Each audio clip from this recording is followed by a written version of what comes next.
Hi, welcome back. Have you ever thought that there might be a better way forward for us in light of all the expected disasters of the 21st century, such as the climate problem? If so, stay with me because I'm going to talk about a novel where the protagonist tries to come up with a solution to the problems ahead of us. Today I'm going to talk about this novel called Parable of the Sower by Octavia Butler. This novel is written in the first person in the form of diary extracts written by an African American lady. Her father is a Baptist minister, but Lauren tries to develop her own philosophy called Earthseed throughout this novel. Her brother is a bit of an unruly guy. Her mother has died. She took a lot of drugs, hence, according to Lauren, that's why Lauren is hyper empathetic. And you can tell that when you read the writing because she's sensitive to fine details. They live in a walled off community near LA. Para people who live around the walled community they live in are often bad to them because people struggle when they're poor. Don't be put off by chapter 1 of this novel because it's quite mysterious and oblique and difficult to understand, because you find that as you read on, it's actually a very, very easy novel to read. The people within the walled community that she lives in have a hard time, even though I'd say they're probably middle class. Some of them get robbed and some of them get killed. The dystopian details are very well set out in this novel. There is cannibalism. There are guns everywhere. There are dangerous dogs everywhere. There are fires everywhere. There are clear signs of climate change with talk of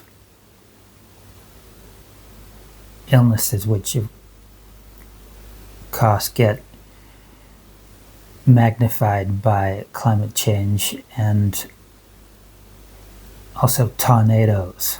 We heard that the very rich people are of course fine, even though the world is turning upside down for everyone else. The rich live in places with armed guards walking around their compounds 24 hours a day. Lauren plans to go north in search of a stable way of life, such as jobs that pay money. I like the way she says that she reads about survival and she creates a survival pack. When Lauren and some others go north, they come across various interesting groups of people, and some of them join them as they go north. There are fires everywhere, and you feel like she may have overdone that. The settings are well written, but you never exactly feel you know where you are. I find in this novel there's too much telling and not enough showing. Writers often talk about the importance of showing so that you're appealing to the reader's senses, but there seems to be a lack of that in this novel. The part about Earthseed was good and very interesting, but I just didn't think there was enough about it. I don't want to detail any plot twists or say exactly what happened so you can enjoy reading it, but basically they find meaning in being closer to the land, and surely that reflects what we need to do as a human race. We need to respect the land more to deal with the environmental and climate issues. So in my opinion, the basic plot and the driving force behind the novel are brilliant.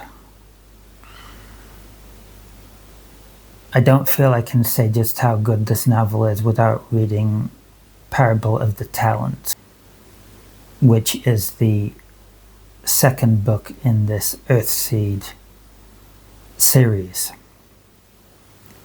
Unfortunately, Octavia Butler didn't manage to complete the series. I'm sure she would have worked on it much more if she could. I think she's a pioneer and brave for writing this book in 1993. This book is written in accessible language and grabs your imagination. I found there was a lack of good words, especially towards the end of the book. I like to read fiction that is written with a rich vocabulary, and that seemed to be a bit lacking with this novel. I think the diary format worked well, and the novel does grab your imagination. Despite Lauren and some others finding meaning, the dystopia carries on around them at the end of the book. The book ends nicely with a recap of the parable of the seed, which is a parable in the Bible. Thanks for watching. I'll see you next time.